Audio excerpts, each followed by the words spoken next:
The fourth flash. The title, The Highway of the Practices of the Prophet, was considered appropriate for this treatise.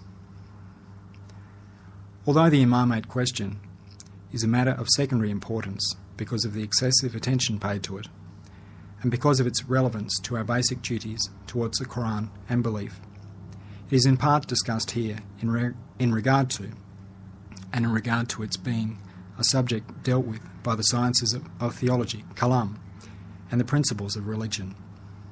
In the name of Allah, the Merciful, the Compassionate, now has come a prophet from among yourselves. It heavily weighs upon him that you might suffer. Full of concern is he for you, and full of compassion and mercy towards the believers. But if they turn away, say, Allah is enough for me. There is no God but He. In Him have I placed my trust, for He is the sustainer of the mighty throne. Qur'an, Surah 9, verses 128-9. Say, I ask no recompense of you, save love of close kin. Qur'an, Surah 42, verse 23. We shall point out in two stations two of the many vast truths contained in these glorious verses. First station. The first station consists of 4 points. First point. This describes the perfect compassion and mercy towards his community of Allah's noble messenger, peace and blessings be upon him, according to sound narrations, which at the terror of the resurrection, everyone, even the prophets, will cry out for themselves. Allah's noble messenger will demonstrate his pity and compassion by calling out, My community, my community. Footnote 3.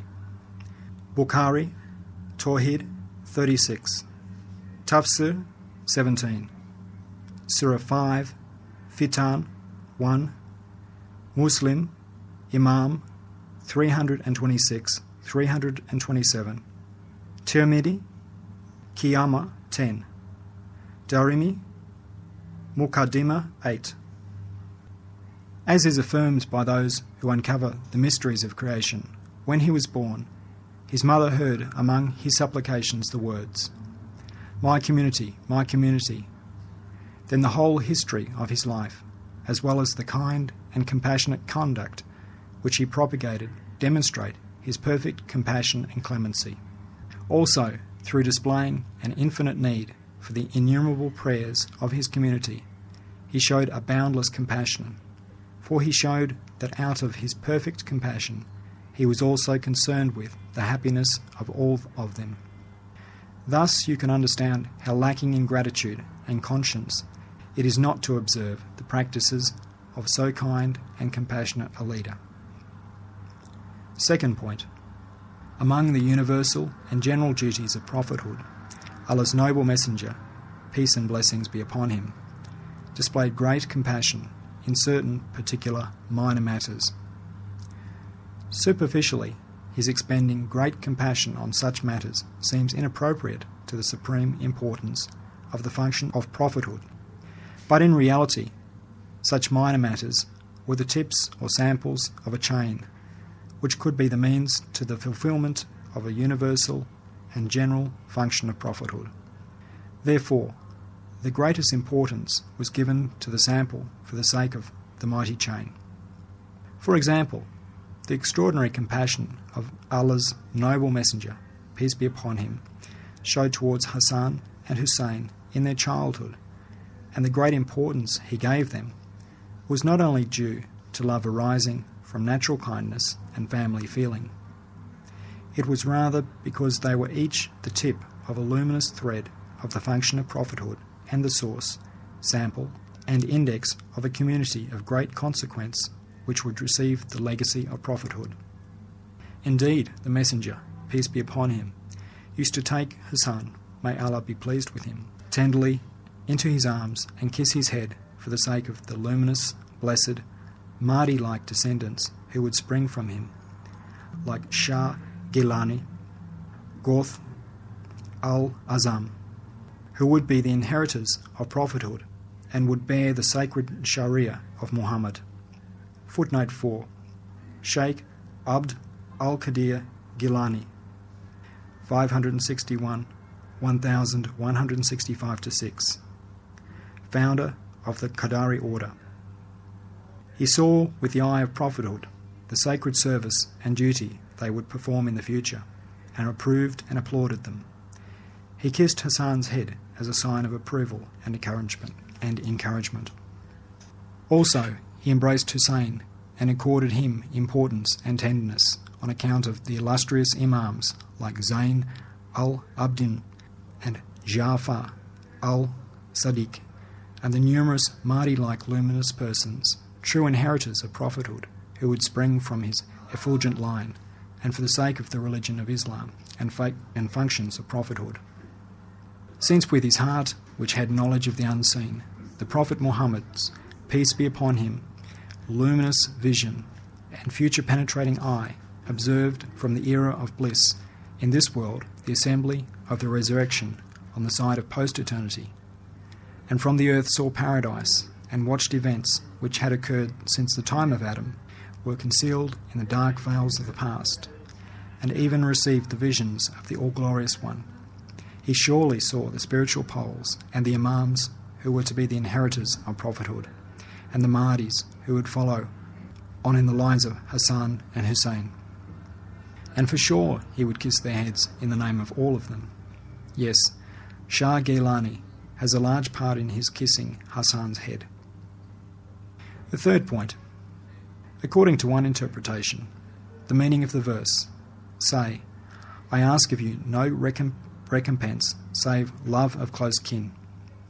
Qur'an, Surah 42, verse 23, is that Allah's noble messenger, peace be upon him, wants no reward for carrying out the duty of messengership. He wants only love for his family.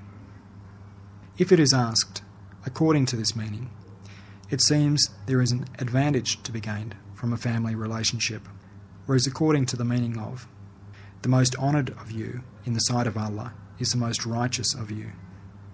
Qur'an, Surah 49, verse 13. It is not in the regard to family relationships that prophethood functions, but in regard to closeness to Allah. The answer.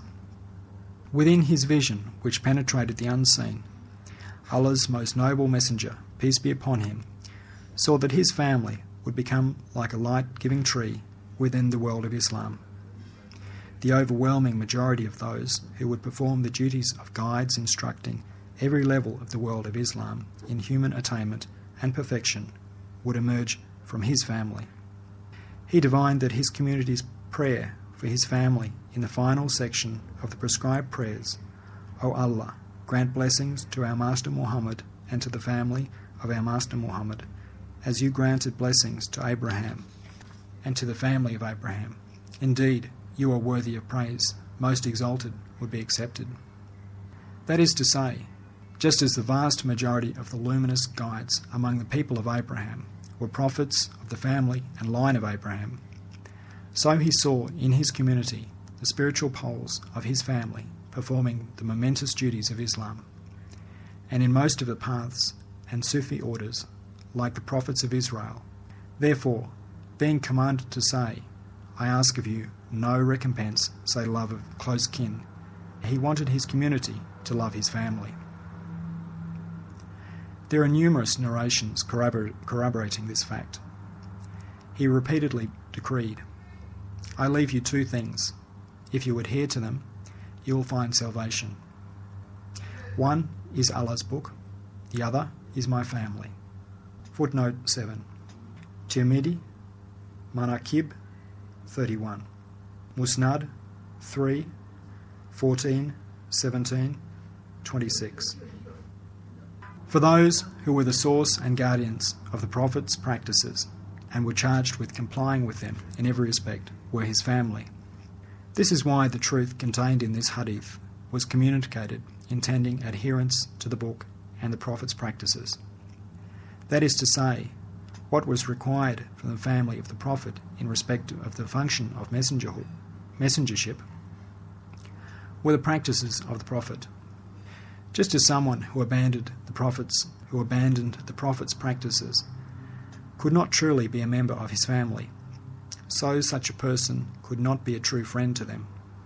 Also, the reason he desired his community to gather round his family was that, with Allah's permission, he knew his family were going to become very numerous with the passing of time, and that Islam was going to become weak. Therefore, an extremely strong and numerous, mutually supportive group of people was necessary so that it could be the means to and centre for the spiritual and moral progress of the world of Islam.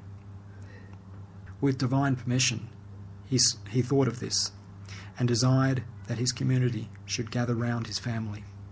Indeed, even if the members of the Prophet's family were not greatly in advance of others in matters of belief and faith, they were still greatly ahead of them in regard to submission, partiality, and partisanship, for they were followers of Islam by nature, birth, and temperament. Even if natural partiality is weak and unworthy, or unjustifiable even, it cannot be given up. So, would it be possible for a person to give up his support for a truth to which all his forefathers, who were most strong, most constant and true, and most illustrious, had been bound, and through which they had won glory, and for which they had sacrificed their lives? A truth he felt clearly to be so fundamental and natural.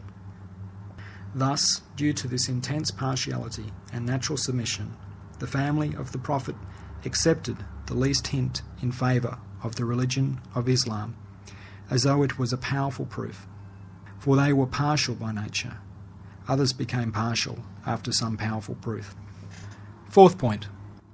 In connection with the third point, we shall indicate briefly a matter which is a point of dispute between the Shi'i and Sunnis, and has been magnified to such an extent that it has entered the books on the tenets of faith and among the fundamentals of belief. The Sunnis say, Ali, may Allah be pleased with him, was the fourth of the rightly guided caliphs. Abu Bakr al-Siddiq, may Allah be pleased with him, was superior to him and was more deserving of the caliphate. Therefore it passed to him first. While the Shia say, it was Ali's right, and injustice was done to him. The most worthy of them all was Ali. A summary of the arguments for their claims is this. They say, the hadiths of the Prophet about Ali, and with his title of King of Sainthood, his being the recognised authority of the vast majority of the saints and spiritual paths, and his extraordinary knowledge, courage, and worship, and the Prophet's, peace and blessings be upon him, intense concern for him and towards his descendants, all show that it was he who was the most worthy. The caliphate was always his right, it was seized from him. The answer. The fact that Ali, may Allah be pleased with him, followed the first three caliphs, whom he repeatedly acknowledged and held the position of their Sheikh al-Islam, refutes these claims of the Shia. Furthermore, the victories of Islam and the struggles against its enemies in the time of the first three caliphs and the events in Ali's time refute the Shia's claims. And again, from the point of view of the Islamic Caliphate, that is to say, the Sunnis' claim is rightful. If it is said that the Shia are two, one are the sainthood Shia and the other are the Caliphate Shia, through mixing hatred and politics, the second group may have been unjust, but the first group were not concerned with partisan politics. However, the sainthood Shia joined the Caliphate Shia. That is, some of the saints of the Sufi orders considered Ali to be superior, and they endorsed the claims of the Caliphate Shia. The answer. It is necessary to consider Ali, may Allah be pleased with him, in two respects. One is from the point of view of his personal perfections and rank, and the second is from the point of view of his representing the collective personality of the Prophet's family. As for this collective personality, it displays an aspect of the most noble messenger's, peace and blessings be upon him's essential nature. Thus, in regard to the first point, foremost, Ali himself and all the people of truth gave precedence to Abu Bakr and Umar. They saw their ranks as higher in the service of Islam and closeness to Allah. As for the second point, in respect of being the representative of the collective personality of the Prophet's family, and the collective personality of the Prophet's family representing an aspect of the Muhammadan truth, Ali has no equal. Thus, the highly laudatory hadiths about Ali look to this second point. There is a sound narration which corroborates this fact. The most noble Prophet, peace and blessings be upon him, decreed, "The descendants of each Prophet are from himself. My descendants are those of Ali." Footnote 8. Tabrani, Al-Majma, Al-Kabir, number 2630.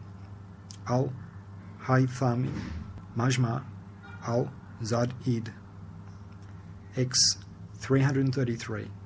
Al-Munawi, Faid Al-Qadir, 223, number 1717.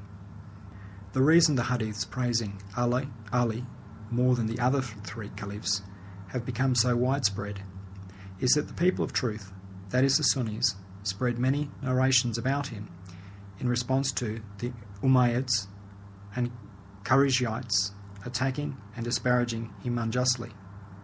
Since the other rightly guided caliphs were not subject to such criticism and detraction, no need was felt to spread hadiths about them. Furthermore, the Prophet, peace and blessings upon him, saw with the eye of prophethood the grievous events and internal strife to which Ali would be exposed in the future. In order to save him from the despair of his community, from thinking unfavourably of him, he consoled him and guided his community with important hadiths like, "Whosever master I am, Ali too is his master." Footnote 9. Tirmidhi, Manaqib 19, Ibn Majah, Muqaddimah 11, Musnad I 84, 118, 119, 152, 331, 4, 281, 368, 370, 383, 5, 347, 366, 419, Al-Katani, Nazm Al-Mutanthir, Fil Ahadith Al-Mutawiti, 24, Al-Munawi, Faid Al-Qadir, 6, 218, Ibn Hibam, Sahih, 9, 42, Al-Hakim, Al-Mustadrak, 2, 130, 3, 134. The excessive love of the sainthood Shi'i towards Ali, may Allah be pleased with him, and influenced by the Sufi orders, their deeming him superior, cannot make them answerable to the decree of the Caliphate Shi'i. For by reason of their way, those who follow the path of sainthood look towards their spiritual guides with love, and the mark of love is excess. It wants to see the beloved as greater than his rank, and that is how it sees him. Ecstatics may be forgiven excesses of love, so on condition their deeming Ali more worthy, which arises from their love, does not turn into disparagement of and enmity towards the other rightly guided caliphs, and does not go beyond the fundamental teachings of Islam, it may be excused. As for the Caliphate Shi'i, since political prejudice took hold of them, they could not be saved from hatred and aggression, and they lost their right to be excused, even confirming the saying, not for love of Ali, but out of hatred for Umar. Since Persian national pride was wounded at Umar's hand, they demonstrated their revenge in the form of love of Ali. So also, Amr ibn al-As's rebellion against Ali and Umar ibn al-Sad's tragic war against Hussein aroused in the Shi'i an intense anger and enmity towards the name Umar. The sainthood Shi'i have no right to criticise the Sunnis, for the Sunnis have not decreed Ali. Indeed, they love him Indeed, they love him sincerely. They avoid the excessive love, which is described as dangerous in hadiths. The Prophet's praise of Ali's followers in hadiths refers to the Sunnis. For those of Ali's followers who love him in a moderate fashion are the Sunnis, who are a people of truth. As excessive love of Jesus, peace be upon him, is dangerous for Christians, so has it been made clear in sound hadiths that that sort of excessive love for Ali is dangerous. Footnote 10. Bukhari, Tariq al-Kabir 2, 257. Ahmad ibn Hanbal, Fada'il a-Sahaba 1087, 1221, 1222. Al-Haythami, Majma al-Zawadi 9, 133. Ibn Jawzi al-Ilal il-Mutani Ahiyah 1, 223. If the sainthood Shi'as say, once Ali's consummate spiritual attainments are accepted, it is not possible to prefer Abu Bakr the truthful to him. The reply: it was as though the personal perfections of Abu Bakr, Siddiq al-Akbar, and Umar, Faruq al-Azam, may Allah be pleased with them, had been placed in the pan of some scales together with their achievements in the time of their caliphates, realized through their carrying out the functions inherited from the prophethood, and in the other pan had been placed Ali, may Allah be pleased with him, extraordinary personal perfections together with their internal caliphate struggles, which arose from the tragic events he was compelled to enter upon and were the object of suspicion and distrust. And the Sunnis saw that al-Siddiq's or al-Faruq's or Dil Nurayn's pan weighed heavier, and so they preferred them. Moreover, as is proved in the 12th and 24th words, prophethood is so elevated in comparison to sainthood that a tiny manifestation of it is superior to a large manifestation of sainthood. In regard to this, the successors of Siddiq al-Akbar and Faruq al-Azam during their caliphates became an indication for the Sunnis that their share in the legacy of prophethood and the establishment of its laws had been divinely bestowed. Since Ali's personal perfections did not dismiss that greater share which arose from the inheritance of prophethood, he acted as Shaykh al-Islam for Abu Bakr and Umar, the Shaykhdom al-Mukarram in the time of their caliphates, and esteemed them. How should the Sunnis, who love and revere Ali, not love and revere the Shaykhan, whom Ali loved and revered sincerely? Let us make this truth clear by means of an example. One of the sons of a very rich man is given 20 batmans of silver and 4 batmans of gold from his father's legacy, and another is given 5 of silver and 5 of gold. Footnote 11. Batman, a weight varying from 5 to 30 pounds. So, if the third is given 3 of silver and 5 of gold, of course the last 2 will receive less in quantity, but more in quality. Like this example, the lesser amount of Shaykhan's share of the gold of the truth of divine immediacy, which was manifested in the legacy of prophethood and the establishment of its laws, would weigh heavier than the great amount of divine proximity and the perfections of sainthood, which sprang from the jewel of sainthood. These points should also be taken into account when weighing them up. But if they are compared with one another from the point of view of personal courage, knowledge, and sainthood, the matter takes on a different complexion. Also, there can be no comparison in respect to the collective personality of the Prophet's family, which was represented in the person of Ali, may Allah be pleased with him, and the Muhammadan truth, which was manifested in that collective personality through the absolute legacy of prophethood.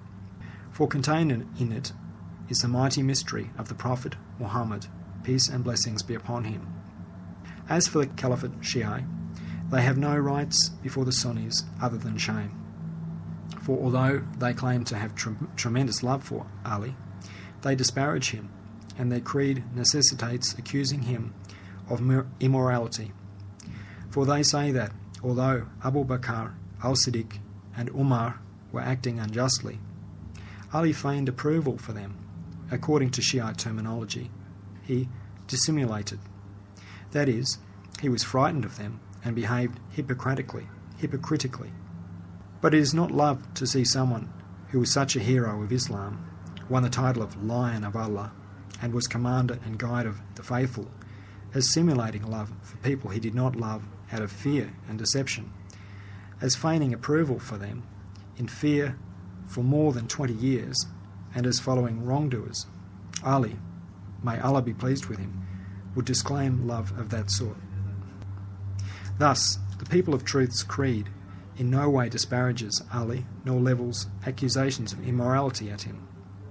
It does not attribute cowardice to such a remarkable courage, but says, if Ali had not considered the rightly guided caliphs to be right, he would not have recognized them for a minute, nor obeyed them. It means that since he thought them right and preferable, he surrendered his endeavour and courage on the way of justice. In short, too much or too little of anything is not good. Moderation is the middle way, and that is the way the Sunnis have chosen. But alas, like Kharijite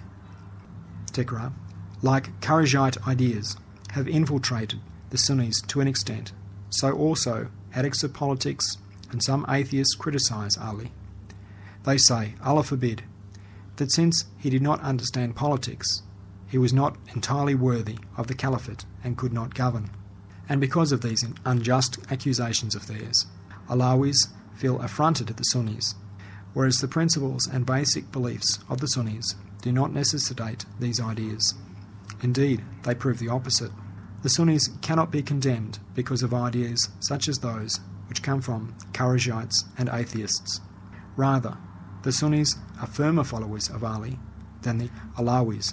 They mention Ali in the laudatory fashion he deserves in all their khutbahs and prayers, particularly the saints and purified scholars, the vast majority of whom were of the Sunni school, recognised him as a spiritual guide and king of sainthood. The Alawis should ignore the Kharijites and atheists who have deservedly earned the enmity of both the Alawis and the Sunnis, and not take sides against the people of truth. Some Alawis even abandoned the Prophet's Sunnah out of spite for the Sunnis. Anyway, we have said too much on this matter, for it has been discussed to excess by the religious scholars. O Sunnis, who are the people of truth, and Alawis, whose way is love of the Prophet's family, quickly put an end to this meaningless, disloyal, unjust, and harmful dispute between you. Otherwise, the atheistic current, which is now so influential, will make one of you a tool against the other, and use the one to crush the other. And after defeating the one, it will destroy the tool. Since you are believers in divine unity, it is essential to leave aside unimportant matters which necessitate division, while there are 100 fundamental sacred bonds between you which command brotherhood and unity. Second station. The second station will be about the second truth of the verse. But if they turn away, say, Allah suffices me. There is no God but He. In Him do I place my trust. He is the sustainer of the throne of glory supreme. Qur'an, Surah 9, verse 129. Footnote 2. The second station was designated the 11th